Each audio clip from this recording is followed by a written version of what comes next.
Imagine the NFL doing this and not having Tom Brady on there. Caitlin Clark is the name known across the country. In the past 2 years, she's transcended female basketball and entered mainstream consciousness. Ever since she started playing in the WNBA, Caitlin has brought millions of people to the league. Everyone and their grandmother are aware of this. But why did the WNBA drop the ball so hard that in their major promo post, they left Caitlin Clark out completely? Well, the WNBA, they've got a little promo out right now for the playoffs, Ron. The playoffs are coming up, and take a look at this. See if you notice, remember on Sesame Street, they would just play the game where you would just take a look and you would just kind of try to see what was missing or what was in there.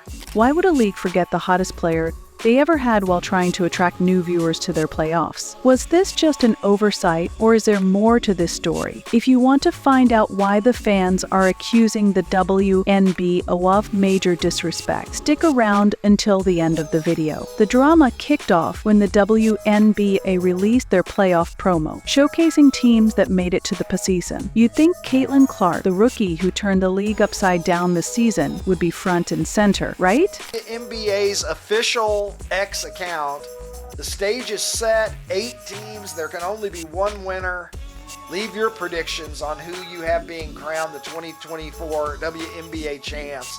And these dumb left off their most marketable player. But no, the league decided to feature Kelsey Mitchell from the Indiana Fever instead. Fans were quick to notice, and they did not hold back. Social media exploded with outrage, calling out the league for ignoring the very player who had brought new life to the WNBA. It wasn't just a snub, it felt personal to those who watched Clark break record after record all year long. Indiana Fever fans love Kelsey Mitchell without a doubt, I believe. And this is not about disliking Kelsey Mitchell. Kelsey Mitchell is a sharp shooter, contributes greatly to the Fever team. But really, Caitlin Clark has people watching the WNBA talking about the promo became more than just an image. It was a symbol of how the league seems to be downplaying Clark's success. Fans pointed out that leaving her out made no sense, especially since she's been drawing viewers and lifting attendance across the board. This is like the 1990s NBA, and for the Bulls, they've got like Tony Kukoc. Yeah, Horace Grant. Yeah, you got Olajuwon, David Robinson, Patrick Ewing, and then there's Horace Grant, the NBA playoff. Some even accused the WNBA of favoritism, or worse, deliberately sidelining Clark. It's not just about one post. They say it's about the lack of recognition the rookie has been getting all season, despite carrying the league on her back. What really set the internet on fire wasn't just Caitlin Clark being snubbed from a playoff post, it was the deeper questions it raised. Fans quickly shifted from disappointment to accusations, claiming the WNBA was deliberately sidelining Clark. Many felt this wasn't just an oversight, but something bigger. Clark, who's white, was being left out while other players, predominantly black, were getting the spotlight. Sabrina Ionescu was the only white player featured, despite Clark's standout season. It didn't sit right with a lot of people. The WNBA is more than Caitlin Clark and its other players too. That's understood. That's why I mentioned Kelsey Mitchell and how valuable she is and what she brings to the table. And Leah Boston as well. It's understood. But my point is the WNBA is a business that have been turned around because of Caitlin Clark. Because people love her style of play. It's that simple. So from a business perspective, how do you justify this picture when people are going to see it and not have Caitlin Clark on this picture? Fans flooded social media, accusing the league of unfairly downplaying Clark's achievements. They pointed out that without Clark, the WNBA wouldn't have seen the surge in viewership and ticket sales it experienced this season. Some even suggested racial dynamics were at play, with the league avoiding putting too much attention on a white rookie in a predominantly black league. This controversy opened up old wounds about how athletes are marketed and promoted. Was the league hesitant to push Clark as the face of the WNBA despite her clear impact? This led to serious discussions about whether race influences how players are treated, creating a tense atmosphere around the league's handling of its rising star. I think everybody would agree that there are some serious race problems in this world. I do. I think people would say, you know what? We've got to solve certain things, and one of them is a race issue in here. Now, one of them is not going to an Indiana Fever basketball game. Despite the drama off the court, Caitlin Clark's rookie season was historic. She was only the third rookie to finish top 5 in MEF voting, and the records she broke in terms of viewership are unheard of, making it impossible for anyone to ignore her impact on the game. I think this season by Caitlin Clark is one of the best rookie seasons we have ever seen by a player in the WNBA. She has the 5th highest assists per game average ever. She's only the 2nd rookie to lead the league in assists. The other one was Tisha Penicheiro back in 1998. And I think the other thing you look at is only 2 other rookies have ever finished in the top 4 in MVP voting. Of course, Candace Parker set the standard in 2008 when she also won MVP. Diana Taurasi finished 3rd in MVP voting in 2004. And of course, Caitlin Clark this year finished 4th. And then of course, when you look at what she helped do off of the court, there's not been another singular force like Caitlin Clark in terms of driving TV ratings and ticket sales. There's no comp for her in that regard. Absolutely. She has been must-see all season long, and just to think where she is going to go from here is real. She set in WNBA a record for assists in a single season, dishing out 337 dimes, and scored or assisted on an unbelievable 1,520 points.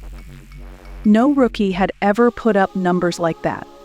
And if that wasn't enough, she also shattered the rookie record for points scored in a season with 769, and drained 122 three-pointers, another first for a WNBA rookie. In the playoffs, Clark continued her dominance. Even though her team fell short, she scored or assisted on 45 points in a single game, the most ever by a rookie in playoff history. She played all 40 minutes of Game 2 against the Sun, joining a small list of rookies who've done that. But even with those achievements, it felt like the league wasn't giving her the recognition she deserved. For one, while no one could argue that any other rookie had a better season than Caitlin Clark, she wasn't even voted a unanimous Rookie of the Year. Kinda odd, wouldn't you agree? A lot of fans, they were anticipating Caitlin Clark becoming the 6th ever unanimous Rookie of the Year. Obviously, that did not come to fruition. She was just 1 vote shy. Were you surprised at all? I wasn't really surprised, just because anytime you have 67 people voting on something, everyone's not going to have the same opinion. And Angel Reese, of course, had a terrific season. And this is a rookie class that in total had a great year. And especially when you look at the top 3, Caitlin Clark, Angel Reese, and Rickea Jackson, I think you can put those top 3 and what they did throughout the course of their rookie campaign up with some of the best rookie classes we have seen in the history of the game. 2004, Diana Taurasi, Elena Beard, Lindsay Whalen would be up there. 2006, Simone Augustus, Cappie Pondexter, Candice Dupree, and of course, one of the most heralded rookie classes ever was in 2013, the 3 to see with Brittany Griner, Elena Deladon, and Skylar Diggins-Smith. So pretty impressive for Caitlin to win Rookie of the Year in a dominant fashion when it is going to be one of the great rookie classes in the history. While Caitlin Clark's stats were breaking records, the physical toll she endured this season was just as notable. As a rookie, she expected a learning curve, but what she got was relentless physical play, often crossing the line. Caitlin Clark has personally received 17% of the flagrant fouls called. Literally, she's been fouled 70 on flagrant fouls. 17% of them have been against her.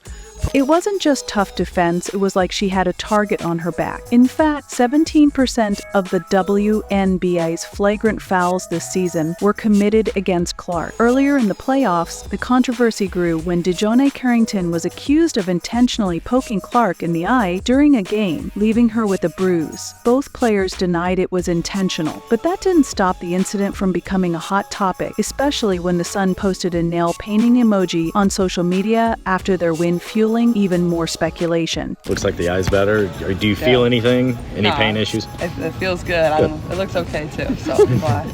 Quickly circling back on the play with your eye, what would you say to the crowd of people that think a hit like that was intentional, and maybe even more? It wasn't intentional by any means. You just watched the play. It wasn't intentional.